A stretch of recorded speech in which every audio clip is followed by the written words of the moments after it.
नमस्कार दोस्तों, स्वागत है आपका हमारे YouTube channel Provek engineering and food processing private limited में। और मैं आपका दोस्त अंशुल जैन इस वीडियो में आप सबका स्वागत करता हूं।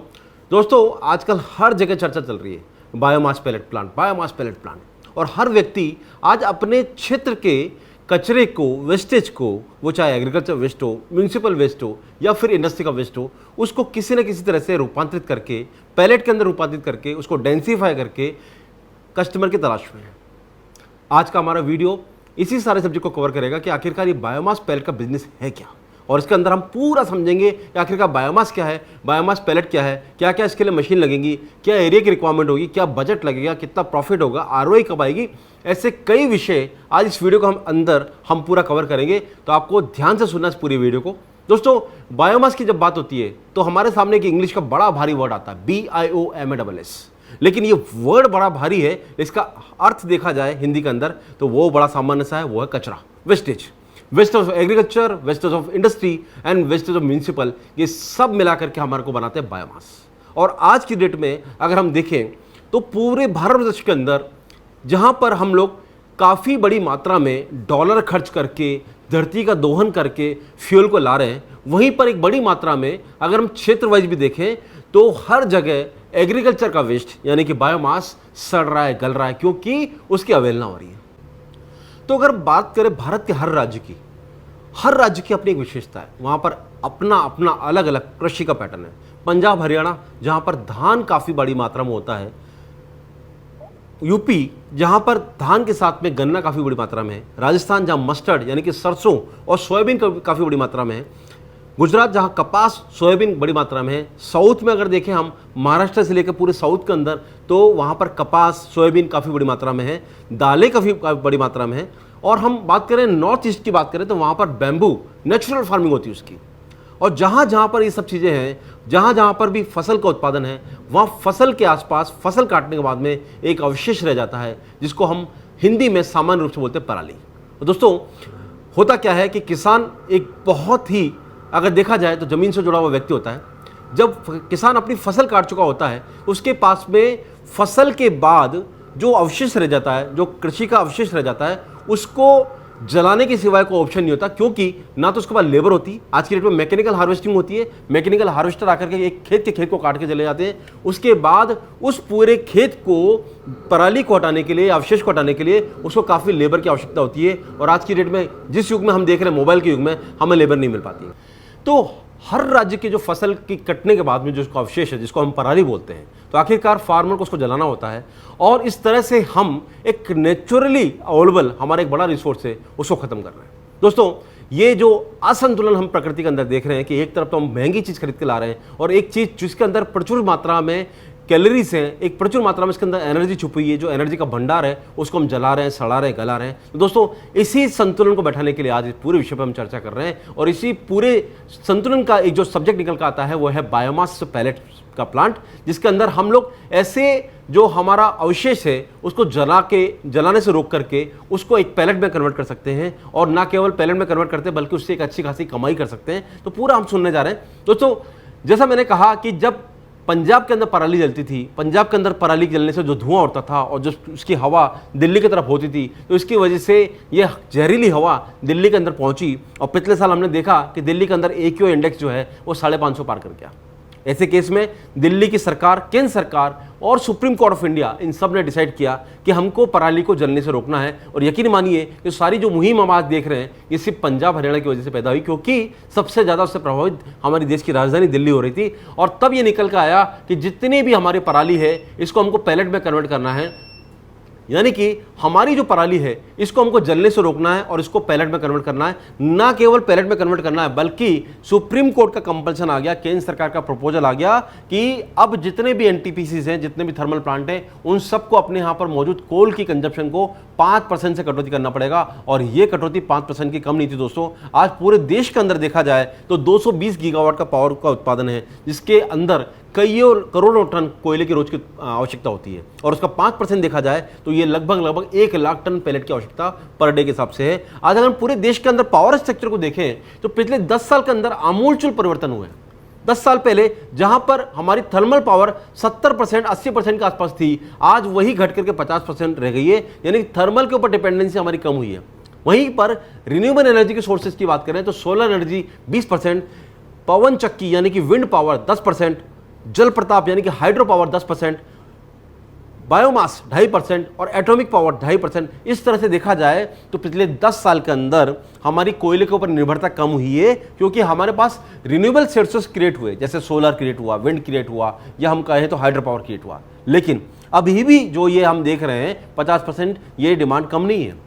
आज 50% हमारा कोयले के ऊपर पावर बन रही है। और अगर आपको मैं आंकड़ा बताऊं एक और, तो पिछले साल का जो डाटा सरकार का है 114 करोड़ टन कोयला हमने निकाला, और उस 114 करोड़ टन का 70% यानी कि लगभग 77 करोड़ टन, 80 करोड़ टन के आसपास का कोयला थर्मल प्लांट खा रहे हैं।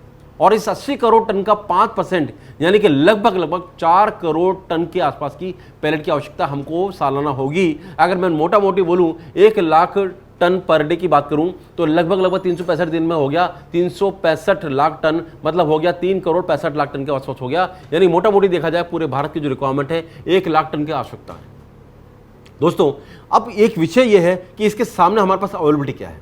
आज की रेट में अगर बात करूं, वर्तमान की स्थिति में बात करूं, तो उस 1 लाख टन पर डे के सामने हम लोग लगभग 8,000 टन के आसपास का पैलेट दे पा रहे हैं। पूरे भारत में प्लांट लगने की शुरुआत तो हुई, लेकिन वो उतनी नहीं है जितनी की होनी चाहिए थी। और इसके अंदर सबसे अग्रणी रहा पंजाब हरियाणा, जहां पर बड़ी मात्रा में प्लांट लगे, लेकिन अभी भी वो प्लांट इतने सफिशिएंट नहीं है कि हमारी थर्मल प्लांट की पूरी रिक्वायरमेंट को पूरा कर पाए। और आज इसी विषय पर हम पूरा डिस्कस करने जा रहे हैं। दोस्तों बायोमास से बायोमास पैलेट की जब चर्चा होती है तो उसके अंदर सबसे पहला अहम जो काम है वो है कि हमें प्लांट कहाँ लगाना है, यानी इसको कन्वर्ट कैसे करना है, क्या क्या प्रोसेसिंग होगी। तो दोस्तों सबसे इंपॉर्टेंट इसमें जो सब्जेक्ट निकल कर आता है कि प्लांट कहाँ लगाया जाए। प्लांट कहाँ लगाया जाए, यानी कि खेत में लगाया जाए या उस जगह लगाया जाए जहां पर कि पावर का जनरेशन हो रहा है, या थर्मल प्लांट के आसपास लगाया जाए। तो इसका सिंपल सा आंसर है, आपको प्लांट लगाना है बायोमास जहां पर है, यानी कि खेत के आसपास, क्योंकि हमें बायोमास का ट्रांसपोर्टेशन महंगा पड़ता है। अगर एक मैं 35 टन की गाड़ी की बात करूं, 14 चक्का गाड़ी की बात करूं, और अगर मान के चले कि दादरी प्लांट में हमको सप्लाई करना दिल्ली के पास में, और हमको राजपुरा पंजाब से सप्लाई करना है, राजपुरा से दादरी की जो डिस्टेंस है 300 किलोमीटर के आसपास है, तो अगर हम दादरी से बायोमास को लेकर के आते हैं तो 14 चक्का गाड़ी के अंदर हमारे पास जो पराली आएगी वो 10 से 12 टन के आसपास आएगी। लेकिन उसी 14 चक्का गाड़ी के अंदर अगर हम पैलेट को बनाकर अंबाला से देते हैं दादरी के अंदर, तो 35 टन पैलेट आ रहा है। इसका मतलब हमारी बायोमास की डेंसिटी कम होती है। इसीलिए प्लांट लगने चाहिए वहां पर जहां पर कि रॉ मटेरियल सबसे ज्यादा हो। और पैलेट को हम 250 से 300 किलोमीटर की पेरिफेरी के अंदर आसानी से बेच सकते हैं। कोई भी हमारा थर्मल प्लांट जो है 250 से 300 किलोमीटर की पेरिफेरी में आ ही जाता है। इसीलिए आपको प्लांट लगाना है बायोमास के एंड पर, और उसको बेचना है, पैलेट को बेचना है आपको एनटीपीसी को या थर्मल प्लांट को, जो कि आपके शहरी क्षेत्र के अंदर है। इस सिस्टम से आप काम करेंगे तो सफल हो जाएंगे। दोस्तों ये पूरा जब बिजनेस की बात करते हैं तो सबसे पहले हमारे दिमाग में आता है कि आखिरकार हमें माल कहाँ से मिलेगा, कच्चा माल कहाँ से मिलेगा। तो इंपॉर्टेंट एस्पेक्ट ये है, ये सारे बिजनेस का जो सार है, इसका कच्चा माल मिलेगा आपको फार्मर के पास, इसका कच्चा माल मिलेगा आपको रिटेलर के पास, ऐसे लोग जो कि मिडिलमैन का काम कर रहे हैं, ऐसे लोग जो कि फार्मिंग कर रहे हैं, उन सब के पास आपको मिलेगा। इसीलिए जो लोग भी इस बिजनेस के अंदर आना चाहते हैं उनको सबसे पहले काम करना पड़ेगा कि उनको प्लांट लगाने पड़ेंगे रूरल एरिया में, यानी गाँव के क्षेत्र में, क्योंकि वहीं पर हमें बायोमास मिलेगा। इसीलिए हम बिजनेस को बोलते हैं रूरल इकोनॉमी का बड़ा स्रोत, क्योंकि जब ये बिजनेस लगेगा तो वाकई में न केवल गांव के अंदर एक प्लांट लगेंगे, बल्कि गांव के युवा को रोजगार मिलेगा। गांव से हम ऐसी नींव डाल पाएंगे कि नेशनल जो थर्मल पावर के अंदर जो कोल जल रहा है, कोल को 5% से 7% कम कर पाएंगे। तो ऐसा सारा काम पॉसिबल है गाँव के अंदर। इसीलिए हम कहते हैं कि इस मुहिम के अंदर आपको गाँव की तरफ रुख करना पड़ेगा। शहर के जो भी व्यवसायी हैं जिनको कि प्लांट लगाना है, उनको गाँव की तरफ रुख करना पड़ेगा, ना कि शहर की तरफ। दोस्तों ये सारा सिस्टम जो है वो बेसिकली विलेज गवर्न है, रूरल एरिया गवर्न है। इसलिए प्लांट के लिए हमको गांव की तरफ रुख करना पड़ेगा। बायोमास पैलेट की बात करें तो बेसिकली अगर देखा जाए 3 श्रेणी के पैलेट है। पहला वो जो कि ऐसे बायोमास से बन रहे हैं जिनकी जीसीवी कम है, यानी कि ग्रॉस वैल्यू कम है, जैसे पराली, जिसका कि एकमात्र सॉल्यूशन है कि इनके पैलेट को हम थर्मल प्लांट में ही सप्लाई कर सकते हैं। दोस्तों पराली अगर बात करें, धान की पराली, जो कि मुख्य तरह से पंजाब हरियाणा के अंदर है, यूपी के अंदर है, महाराष्ट्र के अंदर है, एमपी के अंदर है, छत्तीसगढ़ के अंदर है, वहाँ पर पराली की जो जीसीवी निकल कर आती है वो आती है 3200 के आसपास, 3200 से 3400। और इसका हमको सीधा जो हमको इसका रिजल्ट मिलता है कि इसके बने हुए पैलेट को हम थर्मल प्लांट को एनटीपीसी को बेच सकते हैं। तो ये हो गया एक तरह का। दूसरा कैटेगरी हो गया वो बायोमास जिनके बने हुए पैलेट को हम लोग बड़े बॉयलर्स में दे सकते हैं, इंडस्ट्रियल हाउस में दे सकते हैं, कास्टिंग फर्नेस वालों को दे सकते हैं, और वो है मस्टर्ड, कॉटन, सोयाबीन, ये सारे रॉ मटेरियल जो हो गए, ये हमारे गन्ना पत्ती भी अगर बात करें वो भी हो गया, जिसका अंदर जीसीबी 3500-3600 है, और ये सारे रॉ मटेरियल के बने हुए पैलेट को हम लोग दे सकते हैं, बड़े बॉयलर्स को दे सकते हैं।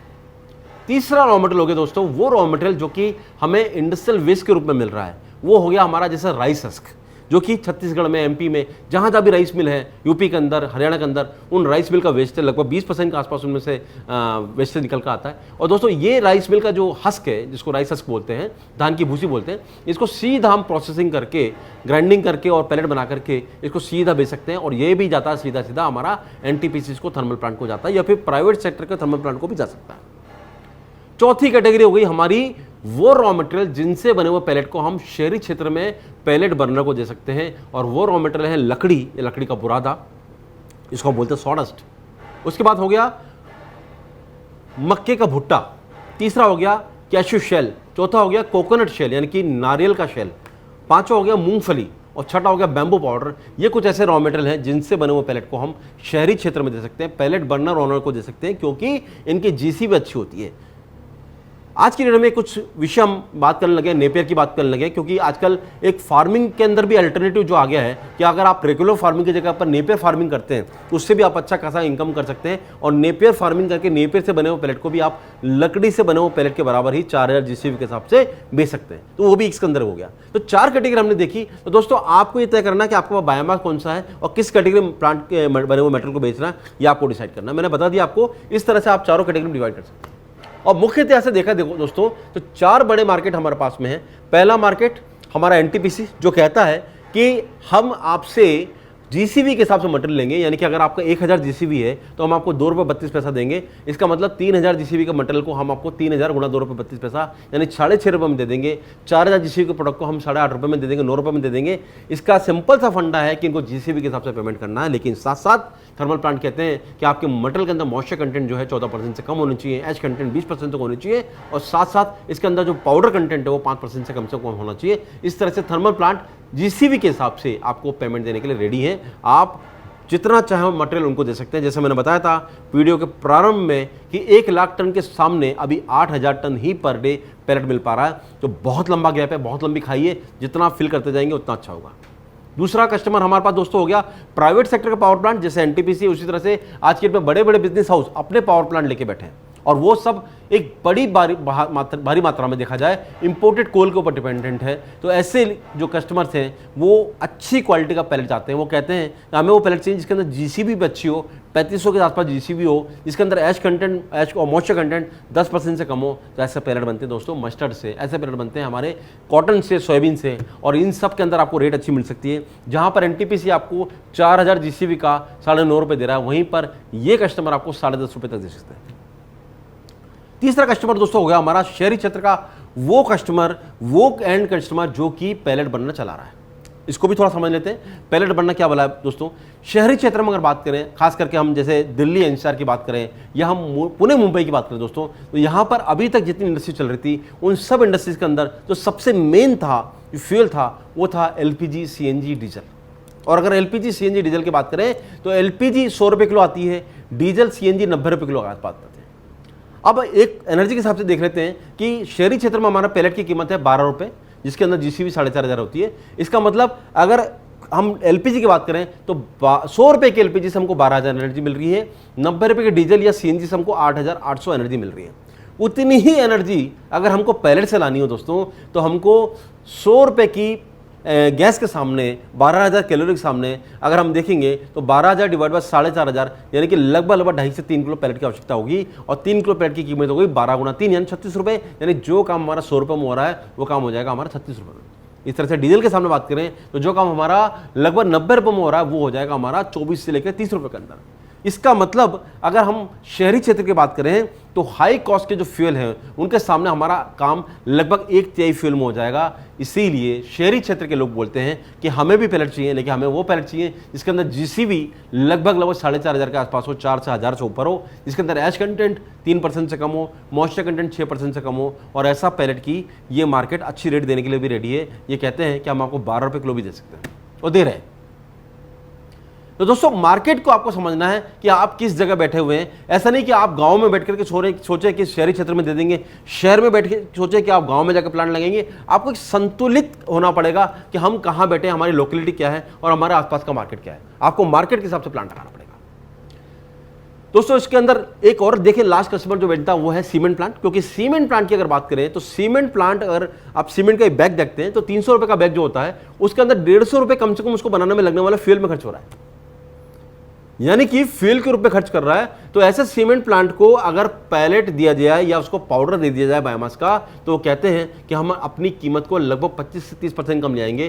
तो सीमेंट प्लांट एक बड़े बाहर है बायोमास के। इस तरह से अगर आपने देखा 4 कैटेगरी हमने डिवाइड की, और चारों कैटेगरी के अंदर सबसे बड़ी जो कैटेगरी है वो एनटीपीसी, जो कि 1 lakh ton per day pellet लेने के लिए तैयार है। लगभग 3.5 करोड़ टन सालाना पैलेट लेने के तैयार है। वहीं पर बात करें प्राइवेट सेक्टर का पावर प्लांट, वो 1 करोड़ टन सालाना पैलेट लेने की रेडी है। हम बात करें प्राइवेट सेक्टर का पैलेट बनना होना, जो कि पैलेट बनना चला रहे हैं एलपीजी सीएनजी के सामने, वो लगभग 1.5 करोड़ टन के आसपास की उनकी डिमांड है। अकेले दिल्ली एनसीआर की डिमांड अगर देखा जाए वर्तमान में 10,000 मेट्रिक टन के आसपास दिल्ली एनसीआर की रिक्वायरमेंट है, जो कि आने वाले कई साल में और बढ़ सकती है। तो इस तरह से दोस्तों हम बात करें तो बड़ी डिमांड है, इसके सामने हमको एकजुट होकर काम करना पड़ेगा, एक सिस्टम बनाना पड़ेगा ताकि हम लोग रॉ मटेरियल परचेस कर पाएं, उसको प्रोसेस कर पाएं, उसको बेच पाएं। दोस्तों यहां तक बात हुई डिमांड कितनी है, सप्लाई कितनी है और गैप कितना है, इसकी बात हुई। अब मेन जो हमारा जो पोर्शन है उस पर हम लोग करते हैं कि आखिरकार हम बनाएंगे कैसे, क्या क्या मशीन लगेंगी। तो दोस्तों आज की डेट में जब हम बात कर रहे हैं, आज अगस्त 2025 की बात कर रहे हैं, तो यहां पर एक लंबी बहस चल पड़ी है, हम नॉन टॉरिफाइड पैलेट बनाएं या टॉरिफाइड पैलेट बनाएं, टॉरिफाइड नॉन टॉरिफाइड एक बहस चल पड़ी है, हमें क्या बनाना है। तो सिंपल सी बात मैं बताता हूं आपको दोनों ही चीज पे रुक करना है। सबसे पहले नॉन टॉरिफाइड, क्योंकि अभी नॉन टॉरिफाइड की डिमांड ही कंप्लीट नहीं हुई है। टॉरिफाइड फ्यूचर टेक्नोलॉजी है, धीरे धीरे आ रही है, आपको उसके लिए भी पैरेलल तैयार करना पड़ेगा। यानी कि अगर आप आज प्लांट लगाने जा रहे हैं तो आपको ऐसी व्यवस्था करनी पड़ेगी कि आप दोनों ही सिस्टम पे काम कर पाएं। जिस समय भी आपको टॉरिफाइड पे आना होगा आप प्लांट के अंदर चेंज कर पाए, लगा पाए, ऐसा सिस्टम लेके चलना पड़ेगा, तभी आप प्लांट लगा पाए। दूसरा दोस्तों, प्लांट के लिए बात करें, मशीनरीज की बात करें तो मोस्टली अगर देखा जाए तो उस पूरे प्लांट के अंदर 7 तरह के सेगमेंट होते हैं। पहला सेगमेंट शेडिंग का। हम बात करें पराली की, तो पराली आज की डेट में बेल के फॉर्म में आती है। पराली लूज फॉर्म में नहीं आती, बेल के फॉर्म में आती है। लगभग 17 से लेकर 21 किलो की बेल के फॉर्म में आती है। पहला सेगमेंट हो गया शेडर, जो कि इस पराली की बेल को एक अपोजिट डायरेक्शन में घूमती हुई आर्म से काट के दे देता है 20 से 50 mm के फॉर्म में अंदर। तो शेडर एक पहले फॉर्म हो गई, जहां से हम इसको सबसे पहले ट्रिम करने का काम करते हैं। दूसरा हो गया ड्रायर, जो कि सुनिश्चित करता है आपके प्रोडक्ट के अंदर मॉइस्चर कंटेंट कितना है। अगर आपका बायोमास देखा जाए तो उसके अंदर मॉइस्चर कंटेंट 20 से 25% है तो ठीक है, लेकिन अगर 25% से भी ज़्यादा आ रहा है तो आपको उसको ड्राई करना पड़ेगा। और उसको ड्राई करने के लिए आपके लिए रहेंगे ऑप्शन, वो है ड्रायर का। और बायोमास ड्रायर की बात करें, 2 तरह के ड्रायर हमारे पास में है। एक तो है फ्लैश ड्रायर, जो कि एयर के सिस्टम पे काम करता है, जहां पर हम बायोमास को सीधा हॉट एयर के अंदर डाल देते हैं और हॉट एयर के साथ मूव करता हुआ हमारा जो बायोमास है वो ड्राई हो जाता है। दूसरा है रोटी ड्रायर, जो कि हैवी बायोमास के लिए काम आता है, जैसे कि मस्टर्ड, लकड़ी के चिप्स, इन सब के लिए काम आता है, जहां पर एक रोटी ड्रम में मटेरियल घूमता हुआ चलता है। हॉट एयर उसके कांटेक्ट में आती है, लेकिन हॉट एयर इसको लिफ्ट नहीं करती है, ड्रम के साथ मटेरियल घूम रहा है, हॉट एयर से ड्राई होता जा रहा है। इस तरह से रोटी ड्रायर काम करता है। तो दोनों तरह का ड्रायर है। रोटी ड्रायर काम आएगा जहां हैवी मटेरियल है, फ्लैश ड्रायर काम आएगा जहां लाइट वेट मटेरियल है। फ्लैश ड्रायर की अगर बात करूं तो लकड़ी के बुरादे को करना हो, मूंगफली के छिलके को करना हो, नेपियर को करना हो, पराली को करना हो, तो आपको फ्लैश ड्रायर से काम करना पड़ेगा, क्योंकि यहां पर मटेरियल जो है हवा के साथ ट्रेवल कर सकता है और लगभग 23.5 से लेकर 46 मीटर का पाथ तय करता है, तब जाकर मटेरियल ड्राई होता है। तो दोस्तों इस तरह से दोनों ड्रायर हम ड्राई कर सकते हैं। तो पहला ऑप्शन हमारा हो गया शेडर, दूसरा हो गया हमारा ड्रायर, यानी आपने शेड किया, ड्राई कर लिया। थर्ड हमारा आ गया साइज रिडक्शन इक्विपमेंट, जिसको हम बोलते हैं ग्राइंडर मशीन, हैमर मिल बोलते हैं। ये जो देखा जाए तो ये पूरे प्लांट का सबसे इंपॉर्टेंट सिस्टम है, क्योंकि जितना बारीक आप ट्रिमिंग करेंगे, जितना बारीक आप इसको काटेंगे, उतनी ही आपकी बाइंडिंग अच्छी होगी। लेकिन वो ज़्यादा बारीक भी नहीं होना चाहिए। अगर हम बात करें बायोमास प्लांट के अंदर लगभग 6 से 10 mm की पार्टिकल साइज होनी चाहिए, और 6 से 10 mm की पार्टिकल साइज के लिए आपको जो ग्राइंडर यूज करना पड़ेगा, इस ग्राइंडर के अंदर आपको जालियाँ जो लगानी पड़ेगी, 6-10 mm की जालियाँ लगानी पड़ेगी दोस्तों। तो 6 to 10 mm की जाली के साथ में हम इसमें ग्राइंडिंग कर सकते हैं। यहाँ सबसे इंपॉर्टेंट जो काम हो रहा है, जो शेडर में हमको 20 से लेकर 50 mm का मटेरियल मिल रहा था, उसको हमने 6 से 8 mm में, 10 mm में कन्वर्ट कर लिया, जो कि सबसे बड़े साइज है। ये हो गया हैमर मिल मशीन, जहां पर जाली के ऊपर रोटर घूमता है, उससे ग्राइंडिंग होती है और तब जाकर पैलेट बनता है। उसके बाद चौथे स्टेप में दोस्तों हम लेकर आते हैं इस बायोमास को एक मिक्सचर मशीन के अंदर, जहां पर अगर हमको उसकी जीसीबी बढ़ानी हो, मान लीजिए हमको पराली के साथ में मस्टर्ड मिक्स करना है, राइसक्स मिक्स करना है, या कोई और एडिटिव मिक्स करना है, तो वो काम कर सकते हैं। और दूसरा, अगर आप लकड़ी से पैलेट बना रहे हैं या आप मान के चलिए बैम्बू से पैलेट बना रहे हैं, तो आप उसमें कैशू शेल डाल सकते हैं, जो कि एक लुब्रिकेटिव का काम करता है। तो इस तरह से मिक्सचर की आवश्यकता होगी चौथे स्टेप में।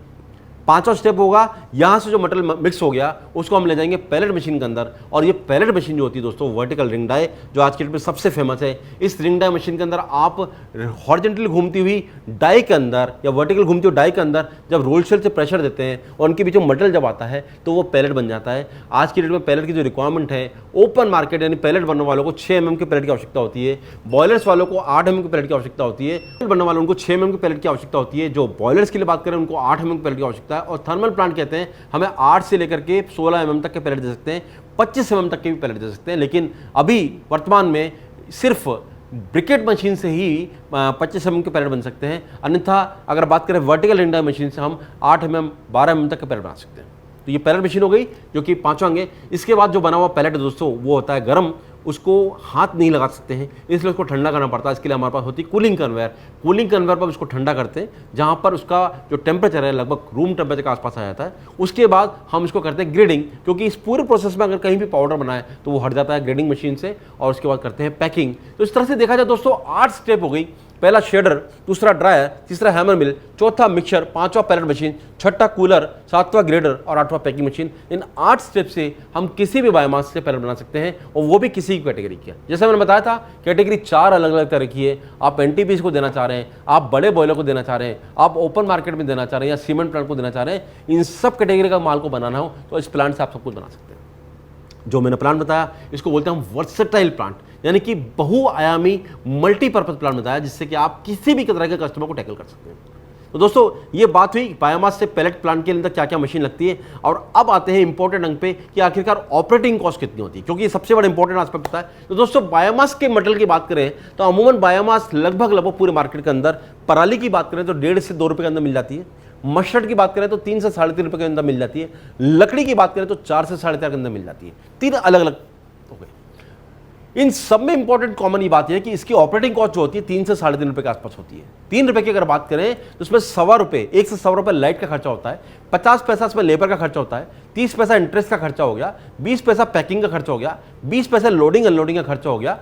और बात करें इसके अंदर बाकी मिसलेनियस खर्चे देख लिया जाए तो सारा मिलाकर के जो जोड़ आता है वो 3 रुपए के आसपास होता है। यानी कि अगर आपका बायोमास 2 रुपए का आ रहा है तो 3 रुपए आपको लगेगा। यानी कि अगर हम पराली की बात करें, क्योंकि पराली के अंदर जीसीबी 3200 होती है, तो उसके पैलेट को हम 7 रुपये 40 पैसे में एनटीपीसी को बेच रहे हैं, तो लगभग 5 से 5.5 रुपये में बन के आपके पास रेडी होगा। क्योंकि आपकी पराली आ रही है 2 रुपये की, 3 रुपये की इसको ऑपरेटिंग कॉस्ट लग गई, और 50 पैसा फालतू मान लें तो 5.5 रुपये के अंदर हम रेडी कर सकते हैं, जिसको कि हम 7.5 रुपये में पहुंचा करके, या एक्स वर्क यानी कि अगर ट्रांसपोर्टेशन एनटीपीसी अलग से दे रही है तो हम दे सकते हैं। सिमिलरली मस्टर्ड जिसके अंदर जीसीबी 3600 है उसको भी हम कन्वर्ट कर सकते हैं, उसके ऊपर भी जो है ऑपरेटिंग कॉस्ट उतनी ही है। 3.5 रुपये का मटेरियल है, 3.5 रुपये के आसपास की ऑपरेटिंग कॉस्ट है, 7 रुपये का बन जाता है, 9.5 रुपये लेने के लिए आराम से बैठे हैं। लकड़ी की अगर बात करें, लकड़ी के अंदर 4.5 रुपये की लकड़ी के अंदर जब हम उसको ड्राई करते हैं उसकी कॉस्टिंग आती है 6 रुपये। वर्किंग करने के बाद में 3 रुपये जुड़ते हैं तो 9 रुपये की लकड़ी का पैलेट बनता है, उसको हम आराम से 12 रुपये में बेच रहे हैं, वहाँ भी मार्जिन फिक्स है। इसका मतलब अगर बात करें तो पूरे सारे ही प्लांट के अंदर 1 से 1.5 रुपये का मार्जिन कहीं भी नहीं गया। लकड़ी के अंदर संभवतः ज़्यादा है, लेकिन बायोमास के अंदर 50 पैसे से लेकर के 1.5 रुपये का मार्जिन फिक्स है, वो आप कमा सकते हैं। इस तरह से अगर हम बात करें एक 2 टन का प्लांट, 2 टन पर आवर का प्लांट लगभग मान के चलिए जो कि 20 घंटे चल रहा है, यानी कि 40 टन पर डे बना रहा है, इसका मतलब 40,000 किलो पर डे बना रहा है, लगभग 40,000 किलो पर डे बना रहा है। उस प्लांट को अगर हम 25 दिन चलाते हैं तो उससे 1,000 टन माल बनाएंगे, और 1,000 टन माल पे अगर हम लोग 1.5 रुपये भी मान लें तो 15 लाख रुपये महीने की कमाई कहीं नहीं गई दोस्तों। और कम से कम भी मान लें, क्योंकि मैंने आपको ये बताया बिल्कुल स्टैंडर्ड, अगर हम मान के चलिए इंडियन कंडीशन की आप देख लें, जहाँ पावर भी जाता है, लाइट भी जाती है, लेबर भी भागती है, तो भी मान लीजिए आपको 600 टन बनता है, तो 600 टन के हिसाब से अगर हम महीने की बात करें उसमें भी 1.5 रुपये का अगर बात कर लें तो भी 9 से 10 लाख रुपये कहीं गया। इसका मतलब आपकी ईएमआई, अगर आप 2 टन के प्लांट की 1.5 करोड़ की बात करते हैं, 1.25 करोड़ के प्लांट की बात करते हैं, तो आपका 12 से 15 महीने के अंदर आपका प्लांट फ्री हो जाएगा।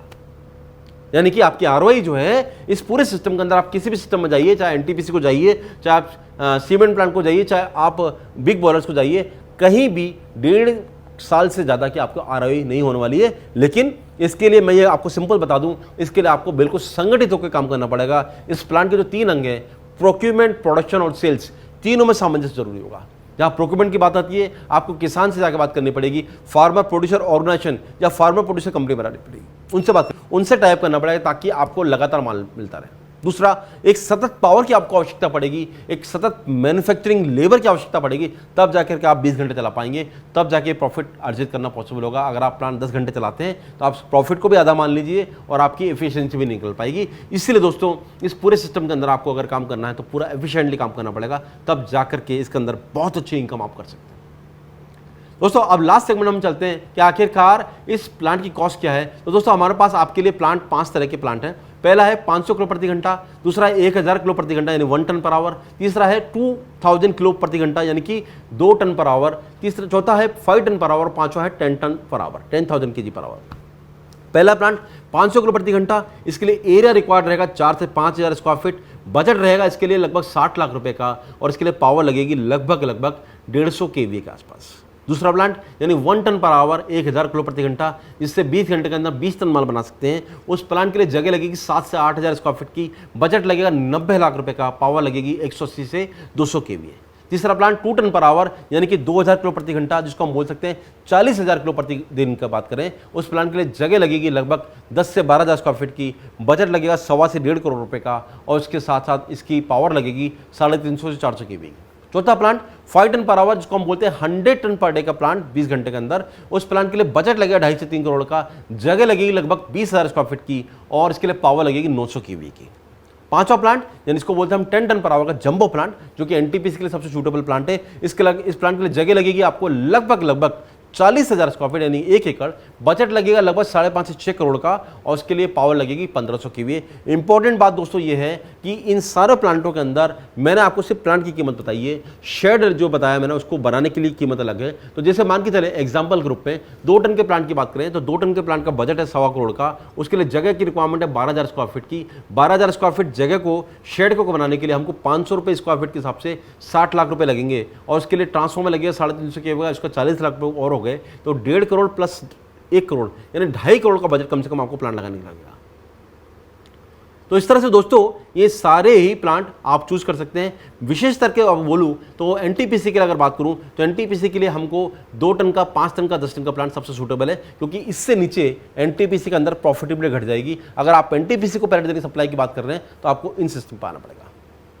दोस्तों, अब आ रहे हैं हम इसके अंतिम फेज में कि आखिरकार इस प्लान के चैलेंजेस क्या हैं। दोस्तों, जहां पर बिजनेस है वहां चैलेंजेस हैं। बिजनेस और चैलेंज अगर देखा जाए तो इनका एक सिक्के के दोनों पहलू है। आप समझिए, इस पूरे प्लान के अंदर सबसे इंपॉर्टेंट पार्ट है कि आपको रॉ मटेरियल किसान से खरीदना है, किसी स्विगी जोमेटो से नहीं खरीदना, इंस्टामार्ट से या कोई भी नए प्लेटफॉर्म से नहीं खरीदना, सीधे किसान से खरीदना है। तो आपको सबसे बढ़िया काम रहेगा कि अगर आप बल्क में परचेस कर पाएँ, साल भर का मटेरियल रख पाएँ, ताकि जाकर के आप पूरे प्लान को लगातार चला पाएँ। दूसरा, इस प्लान को लगाने के लिए आपको पॉल्यूशन सर्टिफिकेट लेना पड़ेगा। तीसरा, इस प्लान को चलाने के लिए आपको लोन लेने पड़ सकते हैं। इस प्लान को चलाने के लिए आपको अप्लाई करना पड़ेगा, अपनी कंपनी खोलनी पड़ेगी, फैक्ट्री लाइसेंस लेना पड़ेगा, ये सब काम करना पड़ेगा। लेकिन इन सब के बावजूद भी अगर आप किसान से बल्क परचेस नहीं कर पाते हैं, रॉ मटेरियल कंट्रोल नहीं कर पाते, रेट को कंट्रोल नहीं कर पाते, रॉ मटेरियल मॉइस्चर को कंट्रोल नहीं कर पाते हैं, तो इस प्लान के अंदर कमाई करना मुश्किल हो जाएगा। इसीलिए इस प्लान के अंदर रॉ मटेरियल को परचेस करना, उसकी मॉइस्चर को कंट्रोल करना, ये सबसे जरूरी है। साथ साथ अगर आप बिजनेस में आ चुके हैं तो इंस्टेड ऑफ कि आप दूसरे से कंपटीशन करें, आप सब पूल बना के काम करें ताकि एक रेट पे आप एनटीपीसी को दे पाएं, क्योंकि गैप बहुत बड़ा है। 1 लाख टन के सामने 8,000 टन माल मिल पा रहा है। इसलिए दोस्तों, मिलकर के काम करेंगे तो जीत पाएंगे। इस पूरे सिस्टम से आपने समझा कि किस तरह से बायोमास पैलेट जो एक बहुत बड़ी खाई है, इसके अंदर अगर मिलकर काम करें तो बहुत बड़ा काम कर सकते हैं। दोस्तों, यहाँ तक मैंने पूरा समझाने की कोशिश की। आशा है आपको ये बात पूरी समझ में आई होगी कि कैसे इस बिजनेस को हम कर सकते हैं। लेकिन इसके बावजूद भी आपके मन के अंदर कोई क्वेरी है तो आप मेरे नंबर 7073642737 7073642737 इस नंबर पर मुझसे बात कर सकते हैं। और आप हमारी कोटा, पुणे, बनारस, हैदराबाद, गुवाहाटी किसी फैक्ट्री विजिट कर सकते हैं। साथ साथ हमारी वेबसाइट www.yolongprovec.com और www.provecengineering.in इन दोनों वेबसाइट पर आप कॉन्टेक्ट कर सकते हैं। Thank you so much for watching this video. Thanks for connecting with जी। Stay connected.